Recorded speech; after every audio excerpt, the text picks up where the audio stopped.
Hello student, welcome to online classes. मैं संजय कुमार। हम जो राजनीति विज्ञान का टॉपिक कर रहे थे राज्य प्रशासन, उसको आगे कंटिन्यू रेगुलर करते हैं।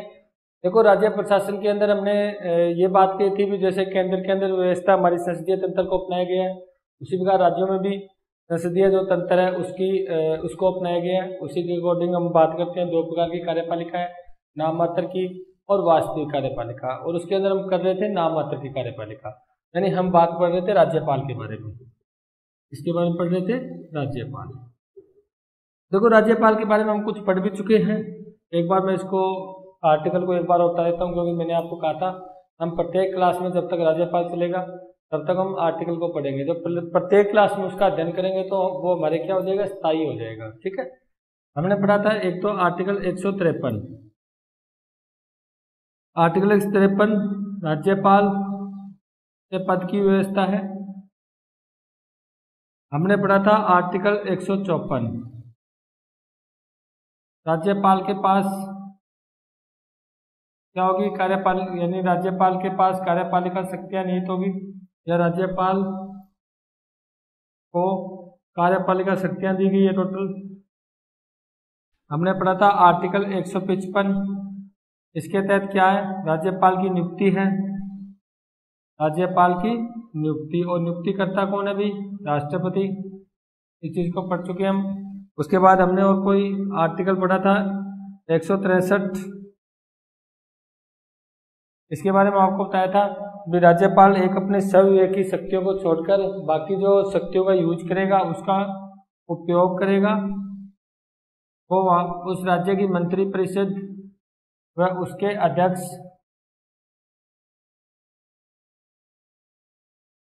मुख्यमंत्री की परामर्श से करेगा। देखो, इन बातों को हम पढ़ चुके हैं। ठीक है, ये 163 आर्टिकल भी हम पढ़ चुके हैं।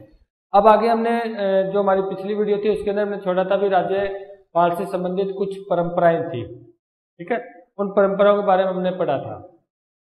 उसके अंदर कुछ आयोग गठित हुए थे, क्योंकि राज्यपाल क्या था, राज्यपाल सेंटर का व्यक्ति है, मैंने पहले ही कहा था, क्योंकि राज्य के अंदर केंद्र उसके अंदर नियुक्त किया जा रहा है केंद्र द्वारा। इसके कारण वो क्या करता है, राज्य के कार्यों में रुकावट डालने लग गया, यानी राज्य सबसे बड़ा विवाद बन गया। वो राज्य कहते हैं भी जब राज्यपाल को नियुक्त किया जाता है तो ऐसी स्थिति में हमसे परामर्श नहीं लिया जाता, और ऐसे व्यक्ति को नियुक्त कर देते हैं जो उनके एंटी होते हैं, इसका मतलब वो कार्य करने नहीं देता। इसी कारण राज्य क्या केंद्र से विवाद शुरू हो गया, उससे नाराज हो गया। ठीक है, तो उससे संबंधित कुछ इस पद से संबंधित जो ये नाराजगी है, जो विवाद है, उसको दूर करने के लिए कुछ आयोग का गठन किया गया था। जैसे प्रशासनिक सुधार आयोग था, सरकारी आयोग था, उन्होंने अपनी कुछ सिफारिशें दी थी। ठीक है, तो सबसे पहले मैं बात करूं जो सिफारिश की है। देखो, जो प्रशासनिक सुधार आयोग था, क्या था, प्रशासनिक सुधार आयोग, इसने एक बात कही थी। इसने ये कहा था कि जो राज्यपाल है, जो एक बार व्यक्ति राज्यपाल के रूप में नियुक्त हो जाता है तो उसको दूसरी बार राज्यपाल नहीं बनाया जाना चाहिए। इसका मतलब एक व्यक्ति को एक ही बार, एक व्यक्ति को एक ही बार क्या होना चाहिए, राज्यपाल बनना चाहिए। जैसे आप राज्यपाल बन गए तो दूसरी बार आप राज्यपाल के पद के लिए नियुक्त नहीं हो सकते, यानी दूसरी बार आप राज्यपाल के पद पर नहीं जा सकते। ये कहा था प्रशासनिक सुधार आयोग ने। उसके बाद जो सरकारी आयोग था, उन्होंने अपने कुछ बात कही थी। देखो, सरकारी आयोग, रणजीत सिंह सरकारिया इसके अध्यक्ष थे, इसी कारण इसको हम सरकारी आयोग बोलते हैं, रणजीत सिंह सरकारिया।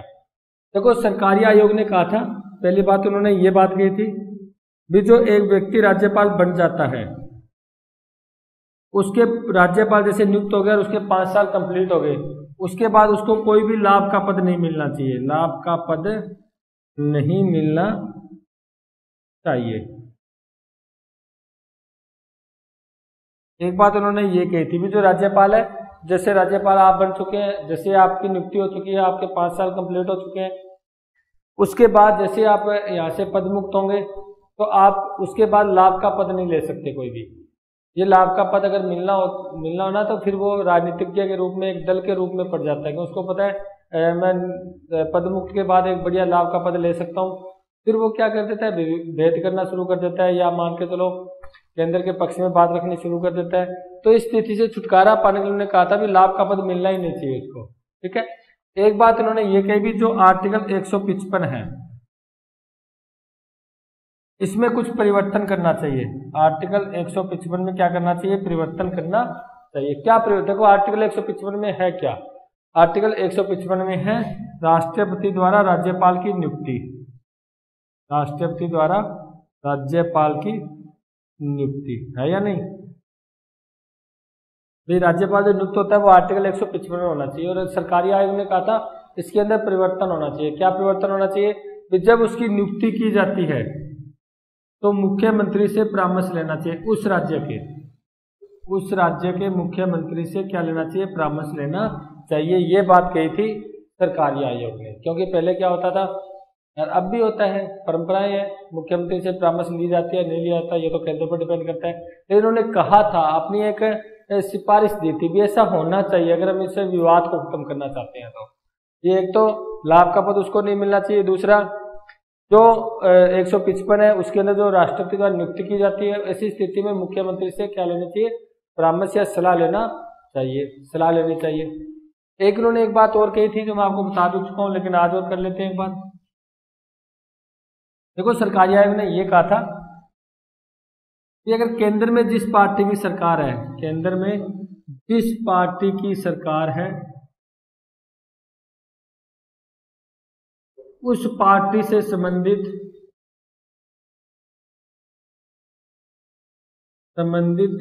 व्यक्ति को राज्यपाल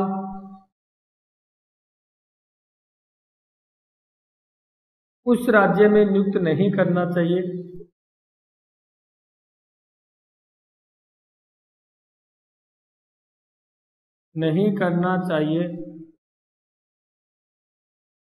जिस राज्य में अन्य दल की सरकार हो। बात समझे, जैसे वर्तमान में देख लो केंद्र के अंदर बीजेपी की सरकार है, हमारे राजस्थान के अंदर कांग्रेस की सरकार है। तो केंद्र की जो सरकार है वो ऐसे व्यक्ति को नियुक्त नहीं करेगा, यानी उस पार्टी की व्यक्ति, ऐसे नहीं वो बीजेपी वाले व्यक्ति को नियुक्त कर देगा यहाँ पर राजस्थान में, तो वो तो बीजेपी का होगा, सरकार कांग्रेस की चल रही है, तो उनमें तो आपस में किसी प्रकार की बनेगी नहीं। काम तो वो राज्य में करेगा, लेकिन राज्य की मंत्री से उसको आपस में बनती नहीं है उनकी, तो काम तो हो ही नहीं पाएगा कोई।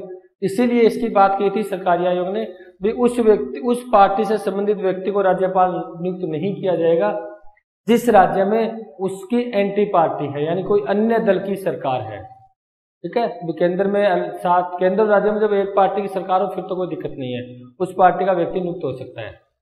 अगर केंद्र में अलग पार्टी की दल की सरकार हो, राज्यों में अलग दल की सरकार हो, तो उसमें केंद्र वाली पार्टी का व्यक्ति उसके अंदर नियुक्त नहीं हो सकता, यानी ऐसा नहीं करना चाहिए। ये बात कही थी सरकारी आयोग ने। ये 3 सिफारिशें दी थी, बता देना आपको। प्रशासनिक सुधार आयोग ने कहा था भी एक व्यक्ति को एक ही बार राज्यपाल नियुक्त करना चाहिए, दूसरी बार उसको नियुक्त नहीं करना चाहिए। और जो आपका सरकारी आयोग ने 3 सिफारिशें दी थी, एक तो उसको लाभ का पद नहीं मिलना चाहिए, एक 155 में परिवर्तन होना चाहिए, ठीक है, मुख्यमंत्री से परामर्श लेना चाहिए, सलाह लेनी चाहिए राष्ट्रपति को, दूसरी केंद्र में जिस पार्टी की सरकार है उस पार्टी से संबंधित व्यक्ति को उस राज्य में नियुक्त नहीं करना चाहिए जिस राज्य में अन्य दल की सरकार हो या उसकी एंटी सरकार हो, ठीक है, एंटी दल की सरकार हो। यह बात की थी सरकारी आयोग ने। देखो ये तो हो गया हमारे राज्यपाल से संबंधित कुछ परंपराएं, इनकी सिफारिशें हमने पढ़ ली। अब जो आगे आपका टॉपिक आता है वो आता है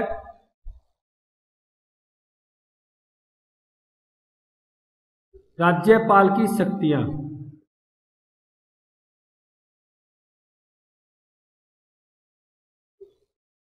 हम पढ़ते हैं राज्यपाल की शक्तियों के बारे में। देखो राज्यपाल की शक्तियां वो तो मैंने आपको बता दिया भी, ये राष्ट्रपति की तरह काम करता है, क्योंकि राज्यपाल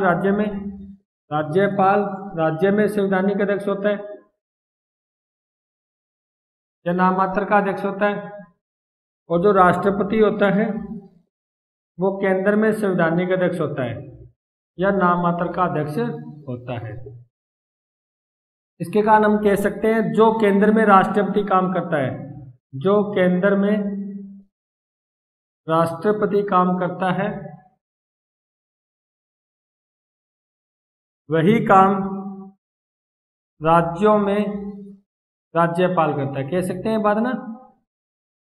क्यों? क्योंकि दोनों में संसदीय शासन तंत्र है, केंद्र में भी संसदीय तंत्र है, राज्यों में संसदीय तंत्र है, केंद्र में भी एक नाम मात्र की कार्यपालिका है, संवैधानिक अध्यक्ष है राष्ट्रपति, राज्यों में भी एक नाम मात्र की कार्यपालिका है, संवैधानिक अध्यक्ष है कौन? राज्यपाल। इसका मतलब दोनों काम खुद तो करते नहीं है, यानी दोनों की एक ही बात कही है। जैसे मान लो हमने पढ़ा था आर्टिकल 53 पढ़ा था, उसके अंदर राष्ट्रपति को संपूर्ण कार्यपालिका शक्ति दे दी गई।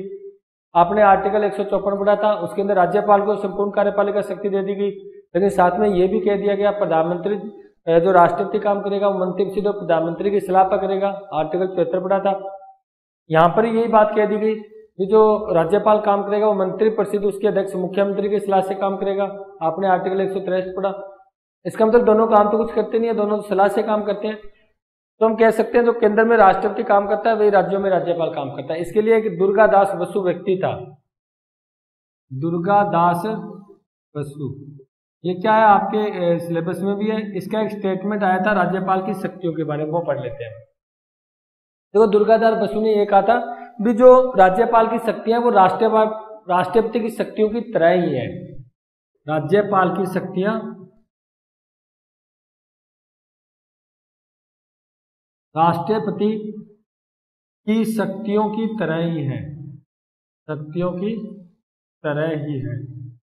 सिर्फ कुछ बातें ने कहा भी कुछ बातें छोड़कर, ऐसा नहीं है भी टोटल राष्ट्रपति के पास शक्ति है वो उसके राज्यपाल के पास ही है। कुछ शक्तियां जैसे कूटनीतिक,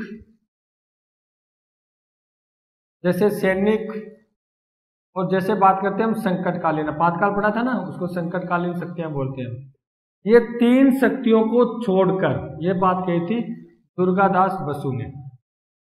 उन्होंने कहा था भी राज्यपाल की शक्तियां वो राष्ट्रपति की तरह ही है, लेकिन इन तीन शक्तियों को छोड़कर, क्योंकि ये तीन शक्तियां सिर्फ राष्ट्रपति के पास है, राज्यपाल के पास नहीं है। कूटनीतिक हमने पढ़ी थी, जैसे हमारे यहाँ राजदूत विदेशों में नियुक्त करना, मतलब देशों में भेजना, विदेशी राजदूतों को हमारे भारत के अंदर उनको जगह देना, उनको नियुक्ति देना, ये काम सिर्फ राष्ट्रपति का है, राज्यपाल नहीं करता। सैनिक का जैसे हमने पढ़ा था भी तीनों सेनाओं का सर्वोच्च कमांडर कौन होता है, आपसे प्रश्न पूछता हूँ मैं, बहुत बार एग्जाम में आता है। आप जैसे +2 करके BSTC वगैरह का एग्जाम देते हो तो उसमें प्रश्न बहुत बार पूछा जाता है भी तीनों सेना, जैसे हमारी वायुसेना, जल सेना, थल सेना है, उनका सर्वोच्च कमांडर कौन होता है? तो ध्यान रखना राष्ट्रपति होता है। तीनों सेनाओं का सर्वोच्च कमांडर कौन होता है?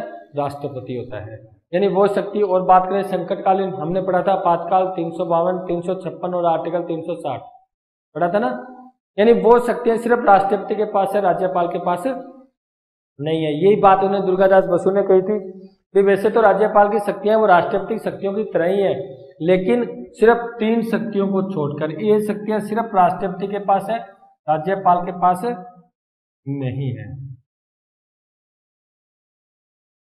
ठीक है, बस ये अपने दुर्गादास बसु का स्टेटमेंट था, बस इतना, बिल्कुल सिंपल। तो ये राज्यपाल की शक्तियां राष्ट्रपति की समान ही है, बिल्कुल राष्ट्रपति की तरह शक्तियों की समान है, लेकिन इसके अंदर जो कूटनीतिक, सैनिक और जो संकटकालीन शक्ति है वो राष्ट्रपति के पास है, लेकिन राज्यपाल के पास नहीं है।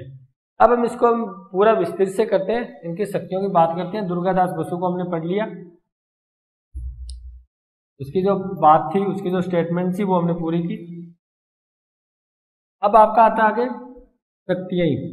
शक्तियों में पहले पढ़ेंगे हम कार्यपालिका शक्तियां। राज्यपाल की शक्तियों में पहली शक्ति क्या पढ़ेंगे हम? कार्यपालिका शक्तियां।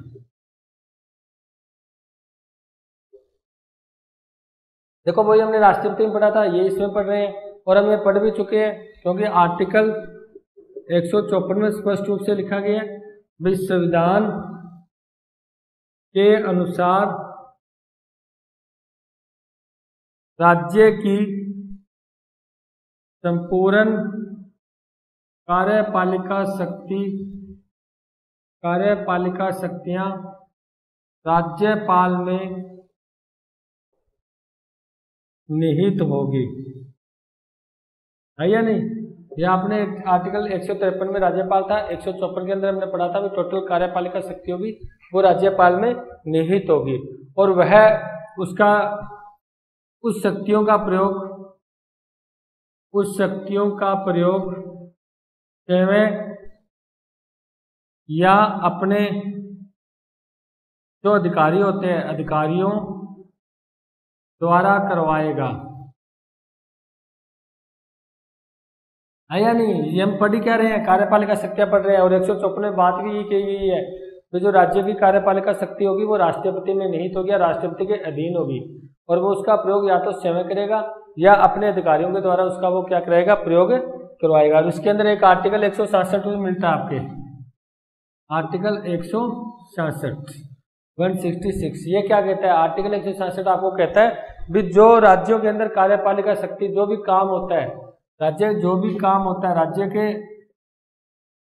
जो भी कार्य होगा वो क्या होगा, राज्यपाल के नाम से होगा, राज्यपाल के नाम से होगा। अरे इसी कारण तो उसको हम क्या बोलते हैं, नामांतर का अध्यक्ष बोलते हैं। भी समस्त कार्य, राज्य के जितने भी कार्यपालिका संबंधित जो भी कार्य है, जैसे कानून बनाना, कुछ और कानून में संशोधन करना, नए कानून बनाना, कानून को खत्म करना, यानी कार्यपालिका विधायी कार्य, किससे संबंधित कोई भी कार्य है वो टोटल कार्य होगा वो राज्यपाल के नाम से होगा। ये राज्यपाल ने किया, ये राज्यपाल ने किया।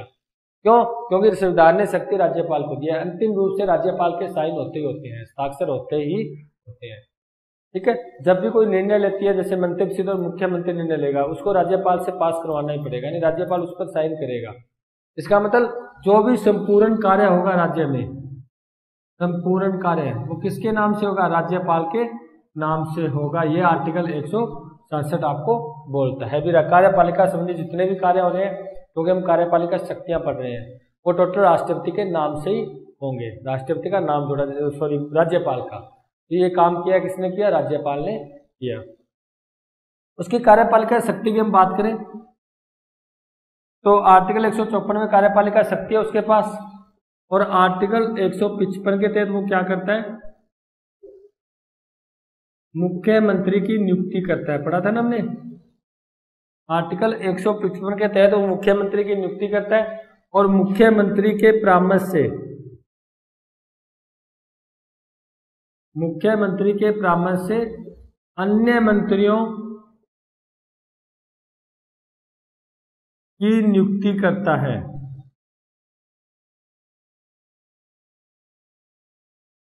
आर्टिकल 155 ये कहता है कि वो क्या करता है, वो मुख्यमंत्री की नियुक्ति करता है, और मुख्यमंत्री की नियुक्ति करता है वो राज्यपाल करता है। पढ़ चुके हैं, बहुमत दल के नेता को। यानी वैसे तो इसके अंदर क्या शक्ति है, जिस दल को बहुमत मिलता है उसी दल के नेता को मुख्यमंत्री बनाना होता है, लेकिन हम वैसे कार्यपालिका शक्ति पढ़ रहे हैं तो आपको ये ध्यान रखना, नियुक्ति तो राज्यपाल ही करता है ना। तो मुख्यमंत्री की नियुक्ति कौन करता है, राज्यपाल करता है। और मुख्यमंत्री की सलाह पर, उसके परामर्श से क्या होता है, अन्य मंत्रियों को नियुक्त किया जाता है। ठीक है, और अन्य मंत्रियों की नियुक्ति भी कौन करता है, राज्यपाल करता है, लेकिन मुख्यमंत्री के सलाह पर या परामर्श से। वही प्रधानमंत्री वाला सिस्टम है, प्रधानमंत्री जो लिस्ट राष्ट्रपति को देता है उसी को मंत्री बनाते हैं। इसी प्रकार मुख्यमंत्री अपनी लिस्ट तो राज्यपाल को सौंप देता है, उसके अनुसार वो क्या कर देता है, मंत्रियों को नियुक्त कर देता है, उनको शपथ भी दिलाता है राज्यपाल। ठीक है, उसके बाद हम बात करें, जैसे हम बात में एडवोकेट जनरल, एडवोकेट जनरल, इसकी नियुक्ति भी कौन करता है, राज्यपाल, क्योंकि ये कार्यपालिका शक्ति में आता है, ध्यान रखना। इसकी नियुक्ति भी कौन करता है, राज्यपाल। देखो केंद्र में पढ़ा था हमने महान न्यायवादी, क्या पढ़ा था, महान न्यायवादी, इसकी नियुक्ति करता है राष्ट्रपति, ये केंद्र का व्यक्ति है। और राज्य में जो महान न्यायवादी होता है उसको बोलते हैं एडवोकेट जनरल, उसकी नियुक्ति कौन करता है, राज्यपाल। उसके बाद और नियुक्ति की हम बात करें, यहाँ कर देता हूं मैं, देखो हाईकोर्ट, हाईकोर्ट के जो जज होते हैं उनकी नियुक्ति तो करता है राष्ट्रपति। कौन करता है, राष्ट्रपति। लेकिन राष्ट्रपति नियुक्ति करते वक्त क्या करता है, वो राज्यपाल से परामर्श लेता है, राज्यपाल से क्या लेता है, परामर्श लेता है। तो ये भी क्या होगी, राज्यपाल की शक्ति होगी। फिर राष्ट्रपति, मान लो राजस्थान में कोई जज नियुक्त कर रहा है हाईकोर्ट के अंदर, जो उच्च न्यायालय होता है, जब उसको नियुक्त कर रहा है ऐसी स्थिति में वो उस राज्य के राज्यपाल से क्या लेता है, परामर्श लेता है, सलाह लेता है राष्ट्रपति, उसके बाद उसको नियुक्त करता है। हम और बात करें, जो राज्य में लोक सेवा आयोग होते हैं, लोक सेवा आयोग होते हैं ना हमारे, जैसे राजस्थान में राजस्थान लोक सेवा आयोग, हरियाणा लोक सेवा आयोग, पंजाब लोक सेवा, यानी हर राज्य में एक लोक सेवा आयोग होता है जो जिसका काम होता है एग्जाम करवाना, भर्ती करवाना। ठीक है, तो राज्य में जो लोक सेवा आयोग होते हैं उनके अध्यक्ष, लोक सेवा आयोग का अध्यक्ष और उनके जो सदस्य होते हैं उनको भी नियुक्त कौन करता है? राज्यपाल। ध्यान रखना, कौन नियुक्त करता है? राज्यपाल। बात समझ रहे हो ना? वो मुख्यमंत्री की नियुक्ति करता है, मुख्यमंत्री के परामर्श से या सलाह से अन्य मंत्रियों की नियुक्ति करता है। वो एडवोकेट जनरल की नियुक्ति करता है राज्यपाल। वो हाईकोर्ट में जब जज नियुक्त हो रहे हैं, ऐसी स्थिति में राष्ट्रपति राज्यपाल से क्या लेता है? परामर्श लेता है, सलाह लेता है। राज्य में लोक सेवा आयोग होते हैं, उनके अध्यक्ष और सदस्य की नियुक्ति भी कौन करता है?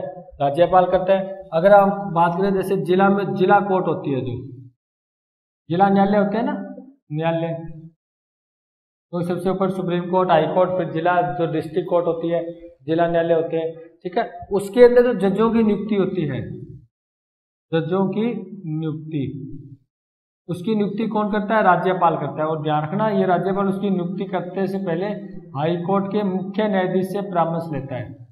मुख्य न्यायाधीश, उसको साथ ही कर देता हूँ, ये कर देता हूँ।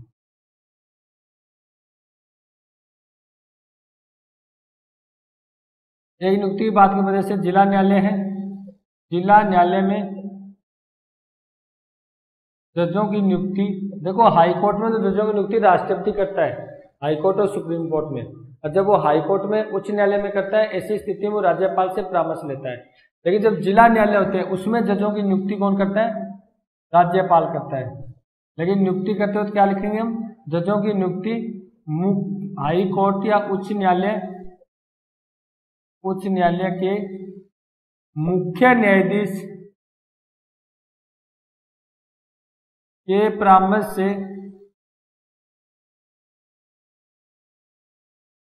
से राज्यपाल करता है। यानी जिला न्यायालय के जो जजों की नियुक्ति करता है, वो उच्च न्यायालय के मुख्य न्यायाधीश के परामर्श से कौन करता है? राज्यपाल करता है। इसके अंदर भी क्या है? राज्यपाल की शक्ति है। ये राज्य की कार्यपालिका शक्ति है, भी ध्यान रखना। हमने पढ़ लिया कार्यपालिका शक्ति, हम पढ़ोगे 154 के अनुसार टोटल कार्यपालिका शक्ति राष्ट्रपति राज्यपाल में नीत होगी 166, आर्टिकल 166 उसके अनुसार क्या लिखा गया है? जो भी कार्य होगा राज्य, वो राज्यपाल के नाम से होगा। थोड़ी बार बार राष्ट्रपति आ रहा है क्योंकि मिक्स हो गया ना, तो दोनों बराबर चलते हैं। आपके आर्टिकल ही अलग है और बाकी क्रिया प्रक्रिया हम पहले ही पढ़ चुके हैं। जो आपने दुर्गादास बसु की बात की थी, दोनों के सेम कार्य है, ठीक है। तो 166 कार्य में राज्यों में जो भी कार्यपालिका संबंधी जितने भी कार्य होंगे वो राज्यपाल के नाम से होंगे, ठीक है। उसके बाद हमने पढ़ लिया वो क्या करता है? वो मुख्यमंत्री की नियुक्ति करता है, मुख्यमंत्री परामर्श से अन्य मंत्रियों की नियुक्ति करता है। एडवोकेट जनरल है, हाई कोर्ट के अंदर जब न्यायाधीशों की नियुक्ति होती है तो राज्यपाल से परामर्श या सलाह ली जाती है। वो जिला न्यायालय में जजों की नियुक्ति करता है मुख्य न्यायाधीश की सलाह पर। उसके बाद राज्य में लोक सेवा आयोग है, उसकी अध्यक्ष की नियुक्ति करता है, उनके सदस्यों की नियुक्ति करता है, ठीक है। ये राज्यपाल की क्या है? कार्यपालिका शक्तियां हैं, ठीक है। उसके बाद हम करते हैं राज्यपाल की विधायी शक्तियों के बारे में। ये तो थी इसकी कार्यपालिका शक्तियां।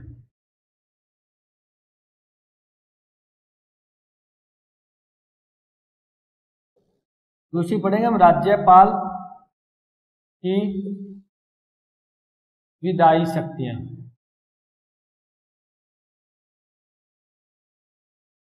देखो विधायी यानी विधि संबंधी शक्तियां, ठीक है, कानून से संबंधित शक्तियां। जैसे व्यवस्थापिका से संबंधित विधायी शक्तियां राष्ट्रपति की थी, बिल्कुल वैसी है। क्योंकि मैं यहाँ पर बता देता हूँ, जो राज्यों में व्यवस्थापिका होती है, राज्यों में व्यवस्थापिका होती है ना, उसको हम बोलते हैं विधानमंडल। क्या बोलते हैं? विधानमंडल। जैसे हम केंद्र में संसद बोलते हैं, राज्यों में विधानमंडल कहा जाता है। इसके भी 3 अंग होते हैं।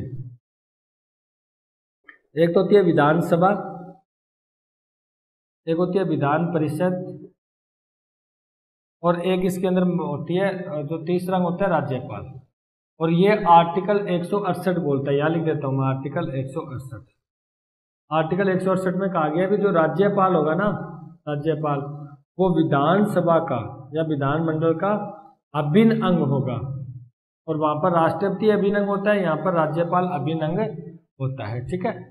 अब हमने नियुक्ति की बात की थी, चलो एक बात मेरे और याद आ गई है, चैत्य मैं आपको बता देता हूँ। जो कार्यपालिका संबंधी शक्तियां थी उसके अंदर मैं आपको ऐसे बता देता हूँ। एक तो हमने पढ़ा था आंग्ल भारतीय समुदाय, आंग्ल भारतीय, उसको फिर करते हैं हम समुदाय। देखो हमने पढ़ा था लोकसभा में राष्ट्रपति 2 व्यक्तियों को एंग्लो इंडियन आंग्ल भारतीय समुदाय व्यक्ति को मनोनीत करता है, पढ़ा था ना। यहाँ पर ध्यान रखना, विधानसभा में एक व्यक्ति नियुक्त करता है। किसमें करता है? विधानसभा में। कितने व्यक्ति? एक व्यक्ति। कौन करता है? राज्यपाल। अगर राज्यपाल को ऐसा लगे भी आंग्ल भारतीय समुदाय, एंग्लो इंडियन से संबंधित व्यक्ति को विधानसभा में उनको सीटें नहीं मिली है, विधानसभा में उसको मेंबरशिप या कह सकते हो प्रतिनिधित्व नहीं है, तो ऐसी स्थिति में वो क्या कर सकता है? एक व्यक्ति को आंग्ल भारतीय समुदाय को विधानसभा में नियुक्त कर सकता है राज्यपाल। एक बता देता हूं, जो विधान परिषद होती है, विधान परिषद, उसका 1/6 सदस्य है, 1/6 सदस्यों को वो क्या करता है? मनोनीत करता है। अब 1/6 सदस्य मनोनीत होते कौन कौन से हैं? वही जो विज्ञान में, कला में, साहित्य में और समाज सेवा में जिनको विशेष ज्ञान हो, विशेष ज्ञाता हो या विशेष ज्ञान हो। ये बात तो हमने की थी ना। आप संसद की तरफ चलो, हमने पढ़ा था राष्ट्रपति होता है वो लोकसभा में 2 सदस्यों को मनोनीत करता है, एंग्लो इंडियन। राज्यसभा उसमें 12 सदस्य मनोनीत करता है, जो कला, विज्ञान, साहित्य और समाज सेवा से संबंधित होता है।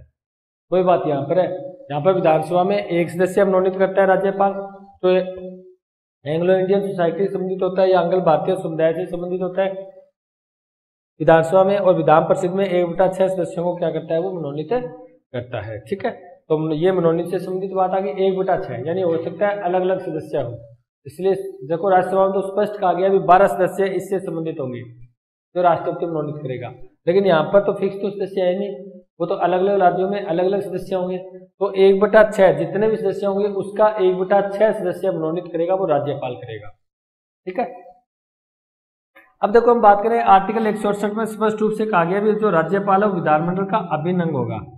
ठीक है, और आपको बता देता हूं ये विधान परिषद बनती है वो आर्टिकल 169 के तहत बनती है, आर्टिकल 169 के तहत, यानी आर्टिकल 169 के तहत नए राज्य जिसमें विधान परिषद नहीं है वो विधान परिषद का प्रस्ताव पास कर सकते हैं, जिनके पास है वो उसको खत्म भी कर सकते हैं। यानी कहने का मतलब ये कोई जरूरी नहीं है, यानी बहुत से राज्य ऐसे हैं, लगभग राज्य ऐसे हैं जिनमें सिर्फ विधानसभा विधान परिषद है ही नहीं।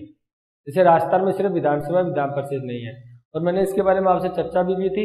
वर्तमान में 6 राज्य ऐसे हैं जिनके अंदर दोनों सदन पाए जाते हैं, 6 राज्य ऐसे हैं जिनमें दोनों सदन पाए जाते हैं। कौन कौन से? हमने बात की थी यूपी की, उत्तर प्रदेश की, महाराष्ट्र की, बिहार की, कर्नाटक की, आंध्र प्रदेश की और तेलंगाना की। यानी वर्तमान में 6 ही राज्य हैं जिनके पास दोनों सदन है, विधानसभा और विधान परिषद। यानी 28 राज्यों में 6 राज्यों में दोनों सदन है, बाकी जो 22 राज्य बचे हैं जिसमें सिर्फ एक ही सदन है, विधानसभा। इसलिए हम ये भी कह सकते हैं आर्टिकल 168 के तहत भी वो जो राज्यपाल है वो विधानसभा का अभिन्न अंग होगा या विधानमंडल का क्या होगा? अभिन्न अंग होगा। अभिन्न अंग मतलब क्या होता है भी इसके बिना कोई भी प्रस्ताव पास नहीं हो सकता। यानी जो भी विधानमंडल, क्योंकि विधानमंडल का व्यवस्थापिका काम क्या होता है? कानून बनाना, और जो भी कानून बनेगा लास्ट के अंदर क्या होगा? राज्यपाल के लिए साइन के लिए पहुंचेगा, और राज्यपाल जब तक उस पर साइन नहीं करेगा तब तक वो मतलब पास नहीं होगा या कानून नहीं बन पाएगा। अब हम बात करते हैं उसकी विधानमंडल की शक्तियों की। तो कुछ बातें याद रख लेना भी। विधान परिषद अगर नया राज्य कोई विधान परिषद बनाना चाहता है तो आर्टिकल 169 के तहत बनेगी, और पुराने राज्य खत्म भी कर सकते हैं। जैसे मान लो यूपी के पास है तो वो खत्म कर सकता है विधान परिषद, आर्टिकल 169 के तहत क्या कर सकता है? प्रस्ताव पास करके वो संसद में भेज सकता है। ठीक है, और ये 6 राज्य है वर्तमान में जिनके पास विधानसभा और विधान परिषद दोनों ही है। और आर्टिकल 168 आपको ये कहता है भी जो राज्यपाल होगा, आर्टिकल 68 आपको ये कहता है कि जो राज्यपाल होगा वो विधानसभा का अभिन्न अंग होगा। उधर संसद का अभिन्न अंग कौन था? राष्ट्रपति। यहाँ पर विधानसभा का अभिन्न अंग कौन है? राज्यपाल। ठीक है, अब कोई भी अब व्यवस्थापिका विधायी शक्तियों की हम बात करें तो हम कह सकते हैं कोई भी विधेयक जब तक कानून नहीं बन सकता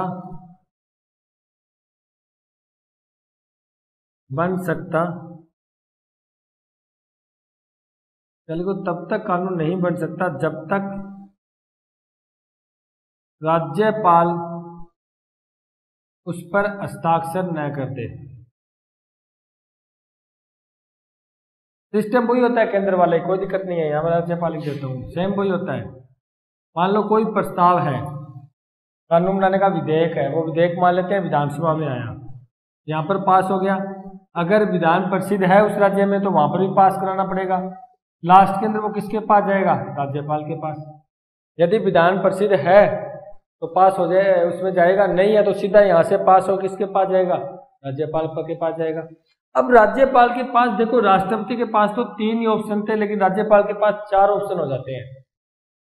तो मान लो जो विधेयक राज्यपाल के पास पहुंचा है साइन के लिए, कौन कौन से ऑप्शन है, ध्यान से सुनो। पहला तो इसका ये है कि वो उस पर हस्ताक्षर कर दे, और हस्ताक्षर करके उसको पास कर दिया ना, वो कानून बन जाता है। दूसरा वो क्या कर सकता है, इसको दोबारा जांच के लिए भेज सकता है, जांच के लिए भेज सकता है। राष्ट्रपति में पढ़ा था ना हमने, एक बार भेज सकता है, यहाँ पर भी राज्यपाल क्या कर सकता है, एक बार पुनः जांच के लिए विधानमंडल में वापस क्या कर सकता है, वो प्रस्ताव को, विधेयक को भेज सकता है, इसको एक बार फिर जांचा जाए। उसके अंदर अगर उसको कोई ऐसा लगे राज्यपाल को इसमें संविधान के अनुसार काम नहीं हुआ, या इससे ज़्यादा कोई फायदेमंद चीज नहीं है, या उसके अंदर कुछ बातें जोड़नी है या घटानी है, ऐसी स्थिति में वो क्या कर सकता है, उस विधेयक को वापस विधानमंडल में भेज सकता है, साइन न करे। अगर इसमें हम बात करें, यदि दोबारा मतलब जांच के लिए भेज दिया गया, पुनः जांच के लिए, यदि दोबारा वही विधेयक राज्यपाल के पास आता है,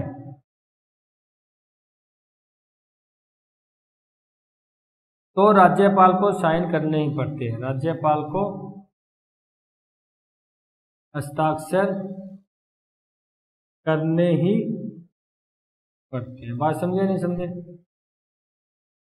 ठीक है, वही राष्ट्रपति भी यही प्रक्रिया थी, राष्ट्रपति एक बार वापस भेज सकता है, दूसरी बार आएगा तो उसको साइन करने पड़ेंगे, ये राज्यपाल की है। फिर राज्यपाल एक बार उसको पुनः जांच के लिए भेज सकता है, एक बार उसको पुनः जांच के लिए विधानमंडल में भेज सकता है। अगर दोबारा वही प्रस्ताव चाहे संशोधन हुआ या न हुआ हो, अगर वो दोबारा पास होकर राज्यपाल के पास आता है, राज्यपाल को उसको साइन करने ही पड़ेंगे। और राज्यपाल के पास एक ऑप्शन और बच जाता है इसके लिए, सबसे महत्वपूर्ण, वो क्या कर सकता है, उस विधेयक को वो क्या कर सकता है, राष्ट्रपति के लिए भी सुरक्षित रख सकता है। यानी एक तो वो पास कर दे, या वो पुनः जांच के लिए भेज दे, या वो कुछ भी प्रक्रिया न करे, या वो क्या करे, उस विधेयक को राष्ट्रपति के पास भेज दे। फिर वो ये सोचेगा भी जो ये विधेयक है, ये जो प्रस्ताव है, ये एक राष्ट्रीय महत्व का विषय से संबंधित है, और उसको राष्ट्रपति पास करेगा। यानी वो ऐसे करके वो राष्ट्रपति के पास भेज देता है, और जैसे ही विधेयक राष्ट्रपति के पास जाता है, वैसे राज्यपाल का कार्य खत्म हो जाता है। क्यों? क्योंकि फिर जो साइन होंगे वो राष्ट्रपति के हस्ताक्षर होंगे। किसके होंगे? राष्ट्रपति के। राष्ट्रपति या तो उस पर हस्ताक्षर करेगा, उसको पास करेगा, या उसको पुनः जांच के लिए भेज देगा। अब जो पुनः जांच होने के बाद जब दोबारा विधेयक आएगा, वो फिर राज्यपाल के पास नहीं आएगा, वो किसके पास आएगा? राष्ट्रपति के पास ही आएगा, क्योंकि अब वो राष्ट्रपति के पास जा चुका है। मेरी बात समझ रहे हो? देखो, राष्ट्रपति तो या तो साइन करता था या उसको पुनः जांच के लिए भेजता था। ये क्या करता है, या तो साइन करता है या पुनः जांच के लिए भेजता है, लेकिन एक ऑप्शन और बचता है उसके पास, फिर राज्यपाल उसको राष्ट्रपति के पास भी भेज सकता है हस्ताक्षर के लिए, पास करने के लिए। और जब एक बार वो राष्ट्रपति के पास चला जाता है, उसके बाद जो टोटल कार्य प्रक्रिया हो जाती है वो राष्ट्रपति की हो जाती है। ठीक है, क्योंकि अब उसके राष्ट्रपति के ही साइन होते हैं उसके ऊपर। जैसे मान लेते हैं, या तो राष्ट्रपति के पास जाते उसने हस्ताक्षर किया, उसको पास कर दिया, या उसने पुनः जांच के लिए भेज दिया विधानमंडल में। अब वो दूसरी बार जब जांच होके आएगा विधानमंडल में, विधानमंडल से, वो फिर राज्यपाल के पास नहीं आएगा, राष्ट्रपति के पास आएगा, क्योंकि अब उसके पास, अब राष्ट्रपति उस पर हस्ताक्षर करेगा, राज्यपाल नहीं करेगा। बात समझे नहीं समझे? ठीक है, ये हम बात कर सकते हैं हमारे विधायी शक्तियां जो राज्यपाल की है। ठीक है, हमने पढ़ लिया आर्टिकल 168 के तहत ये विधानसभा का अभिन्न अंग होता है। प्रत्येक विधेयक पर, प्रत्येक प्रस्ताव पर राज्यपाल के हस्ताक्षर आवश्यक होते हैं। जब तक राज्यपाल के हस्ताक्षर नहीं होंगे तब तक वो कोई भी विधेयक है, कोई प्रस्ताव, वो कानून नहीं बन पाएगा। ठीक है, क्योंकि वो उसका क्या होता है, अभिन्न अंग होता है आर्टिकल 168 के तहत। उसके बाद हमने दो बातें कर ली है, जो विधानसभा में क्या कर सकता है, एक अंगल भारतीय समुदाय के सदस्य को, अंगल भारतीय समुदाय एंग्लो इंडियन के सदस्य को वो क्या कर सकता है, मनोनीत कर सकता है विधानसभा में। अगर उसको ऐसा लगे भी ये अंगल भारतीय समुदाय एंग्लो इंडियन समुदाय उसका पूरा प्रतिनिधित्व विधानसभा में नहीं है, ये एक ही व्यक्ति चुनकर नहीं दिया उसका, तो ऐसी स्थिति में वो क्या कर सकता है, एक व्यक्ति को वहां पर मनोनीत कर सकता है। इसके बाद हम ये भी कर चुके हैं, राज्यपाल विधान परिषद के अंदर उसके सदस्यों का 1/6 सदस्यों को क्या करता है, मनोनीत करता है।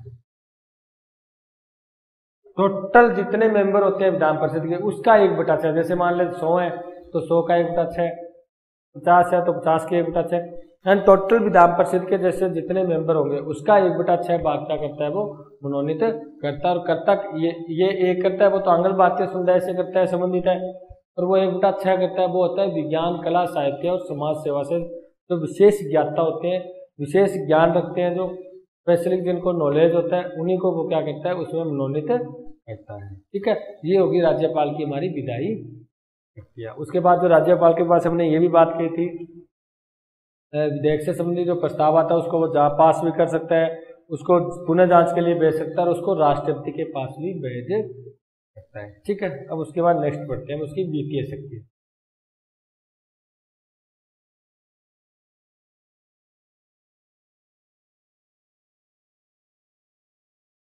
हम बात करते हैं राज्यपाल की तीसरे प्रकार की शक्तियां, वित्तीय शक्तियां।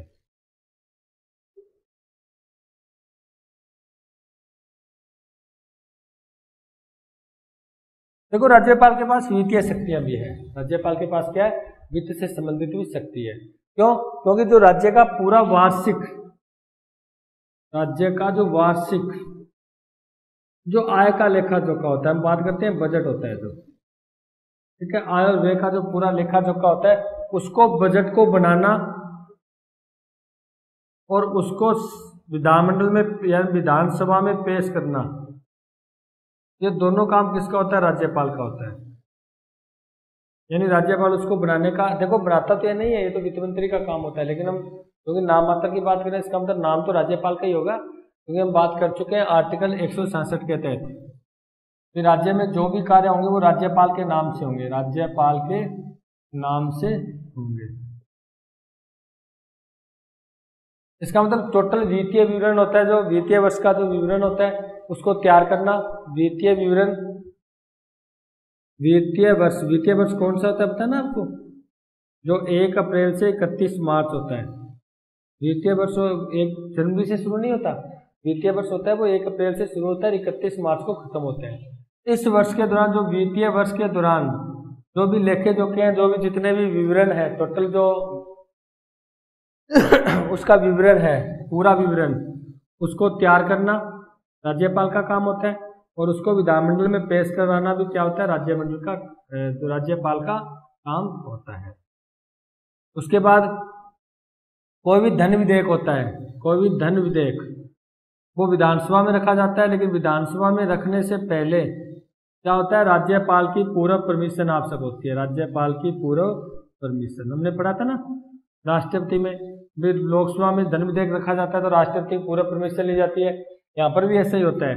अगर धन विधेयक रखा जाता है तो विधानसभा में रखा जाता है, और विधानसभा में रखने से पहले जो राज्यपाल होता है उससे पूर्व परमिशन की आवश्यकता होती है। ठीक है डियर स्टूडेंट, हमने वित्तीय शक्तियाँ उसके पढ़ ली, हमने उसकी विधायी शक्तियाँ पढ़ी, उसकी हमने कार्यपालिका शक्तियाँ पढ़ी, उसके अंदर ज़्यादा कोई मैटर नहीं है ध्यान रखना, सिर्फ आप राष्ट्रपति का और राज्यपाल को मिलाकर पढ़ सकते हो, कुछ आर्टिकल अलग है और बाकी तो सेम ही प्रक्रिया है, सिर्फ जैसे दुर्गादास बसु ने कहा था। ठीक है, कुछ शक्तियों को छोड़ दो, बाकी शक्तियाँ राष्ट्रपति की तरह ही हैं, तो इसका मतलब ज़्यादा आपको रट्टा मारने की जरूरत नहीं है, एक चीज़ समझ गए तो दूसरे अपने आप ही आपके क्या हो जाएगी, याद हो जाएगी। मिलते हैं नेक्स्ट क्लास में, थैंक यू।